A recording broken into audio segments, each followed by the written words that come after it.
اپریشن نور له خیره خلاص اوس راغلی د بارډر کې منتظر نو چې سرک څه وخت خلاص کلوش له خیره بیرته لاړ شو افغانستان. دا د کینسر مریضي لري، دا مخکې دلته د پلار د ریډي میری چلول او د چې دلته معاینات یې وکړه، دلته وایي دا دلته ډاکټرانو څه پیشنهاد کړی چې دا لاهور ته بوځي د اپریشن لپاره یا د معایناتو لپاره. دی چې دلته راوړل دا د دې معاینات یې وکړه، دې ته وایي چې دا کینسر لري. د 10 ورځې کې چې دلته راغلي دا سړک بنده، لاره بنده ده. دا تقریبا 15 ورځې کېږي چې دلته ناست یو، 15 ورځې کېږي چې منتظر یو دا سړک خلاص شي له خیره بیرته لاړ شو. السلام علیکم ناظرین، میں ہوں شہزاد دورانی اور آپ دیکھ رہے ہیں ڈیلی میدان. میں اس وقت تورخم بارڈر پر موجود ہوں جس کی بندش کو کئی روز گزر چکے ہیں. یہاں میرے ساتھ ایک بچی موجود ہے جس کا نام سمیہ ہے. یہ کینسر کی مریضہ ہے اور یہ گزشتہ کئی دنوں سے بارڈر کھلنے کے انتظار میں بیٹھی ہے کہ یہ بارڈر کھلے اور یہ اپنے گھر جائے. میرے ساتھ اس بچی کے عزیز موجود ہیں. پلنم رات ہوئے او دا رات ہوئے جدا معشومہ افغانستان نه راغلو علاج لته تاسو چرته بوتلې و؟ دا د کینسر مریضي لري، دا مخکې دلته د پلار د ریډي میری چلول او د چې دلته معاینات یې وکړه، دلته وایي دا دلته ډاکټرانو څه پیشنهاد کړی چې دا لاهور ته بوځي د اپریشن لپاره یا د معایناتو لپاره. دی چې دلته راوړل دا د دې معاینات یې وکړه، دې ته وایي چې دا کینسر لري. بیا 2 میاشتو لپاره دوايي ورته ورکړي. د 10 ورځې کې چې دلته راغلي دا سړک بنده، لاره بنده ده. همدلته منتظر نه 2 میاشتې لپاره دوايي اخیستې، تر اوسه پورې رزلټ معلوم نه ده، خو مقصد تا سمپل اخیستې نه 2 میاشتې پس دې نتیجه معلومیږي.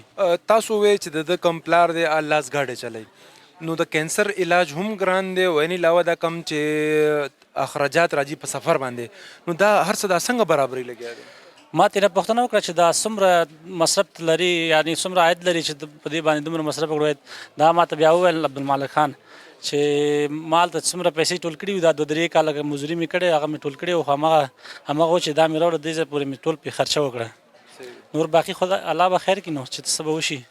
نو دی اوس دا 10 ورځې دلته تیر کړي دي، نو دلته دی څه خپلوانو که نه دلته د چېرته هوټل موټل کې دي پاتې کېدل؟ نه، دی د خپلوان دلته چېرته ده، خو مقصد لاره بنده ده، همدلته پاتې شوي.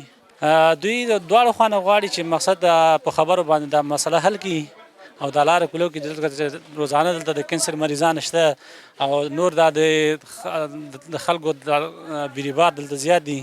ټول خلک مشکلات سره مو دي، نور چې زر لاره خلاص شي خبري انشاءالله. آپ نے جان آغا صاحب کی باتیں سنی، وہ بچی بھی ان کی قریبی عزیزہ تھی، یہ بچہ ان کا بھانجا ہے اور یہ بھی علاج کی غرض سے پاکستان آیا تھا. اس کے سر میں رسولی تھی جس کا آپریشن ہو چکا ہے اور اب یہ اپنے وطن جانے کے لیے یہاں بیٹھا ہے.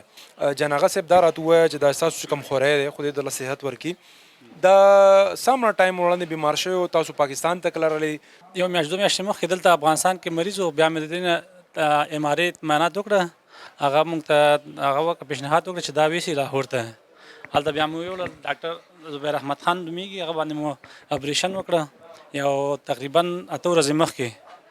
اپریشن نور له خیره خلاص اوس راغلی د بارډر کې منتظر نو چې سړک څه وخت کلوش له خیره بیرته لاړ شو افغانستان ته. دا ماشوم چې د سر کې تاسو چې رسولي وه، سرطان او ټیک شو کنه سیستم وو کنه، دا تاسو څنګه خبر شوئ او دته څه تکلیف چې تاسو د دې دا علاج وکړو؟ دا زړه بدوالی هم درلوده او لږ زره چې لاره کې ته لږ ګنسېده، غورځېده لږ زره. همغه د تکلیف و چې موږ بیا لاړو ایم آر ای مې وکړه ورته.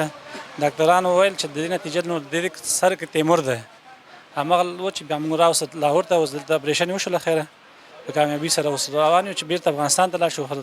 دا لاره بنده، نور منتظر یو چې څه وخت لاره خلاص شي له خیره بیرته لاړ شو. دې ماشوم ته خو دا پیپونه هم لګېدلي، دا خو ډېر تکلیف کې دی.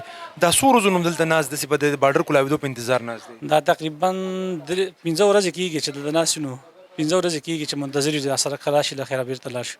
نو دې ماشوم علاج چې دی د داروګانې تاسو څنګه ورکوي لګي؟ داروګانې سریم هم دلته شته، ورته تېروو، سبایي سریم ورته چالانوو، ماښام ورته چالانوو، نور دوایي د ورکوو ورته انشاءالله چې به ښه شي.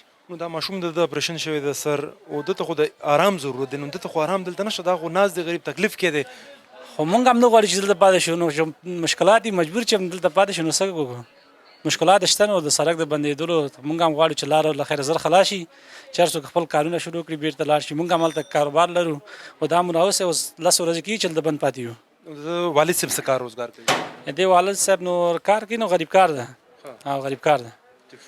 نو تاسو اوس د حکومت نه څه مطالبه ده؟ مونږ دواړو حکومتونو نه غواړو چې له خیره سره دا لاره چې زر په زر خلاص شي او خلکو په مشکلات دي، انشاءالله د خلکو مشکلات هم ته وګوري او دی خوا نه مو خوا نه دواړه د خوا نه غواړو چې دا سړک له خیره سره بیرته خلاص کړي. ناظرین آپ نے باتیں سنی جان آغا صاحب کی. ان کی ایک عزیزہ بچی ہے، وہ کینسر کی مریض ہے، وہ لاہور میں زیر علاج تھی. 2 ماہ کی ادویات اس کو ملی ہیں، وہ گھر جا کے آرام کری. 2 ماہ بعد اس نے پھر واپس آنے. یہ بچہ ہے، اس کے سر میں رسولی تھی، ٹیومر تھا جس کا آپریشن ہو چکا ہے، اور اب یہ بارڈر پہ صرف گیٹ کھلنے کے انتظار پہ ہے کہ وہ گیٹ کھلے اور یہ اپنے وطن واپس جائے. ہماری افغان حکومت سے یہ گزارش ہے کہ وہ اپنے شہریوں کی حالت زار دیکھے اور ایسے اقدامات اور جو دراندازیاں ہو رہی ہیں پاکستان میں اس کو روکا جائے تاکہ یہ بارڈر بند نہ ہو اور اس سے اس کے عوام متاثر نہ ہو. ہماری پاکستانی حکومت سے بھی یہی گزارش ہے کہ جو یہاں کے مقامی افراد ہیں، جو افغان باشندے ہیں، جو افغان مہاجرین ہیں، ان کی مشکلات کو سامنے رکھتے ہوئے یہ گیٹ کھولا جائے، یہ بارڈر کھولا جائے تاکہ وہ اپنے گھروں کو بخیر و عافیت واپس جا سکیں. کیمرہ مین اسد علی کے ہمراہ شہزاد دورانی، ڈیلی میدان.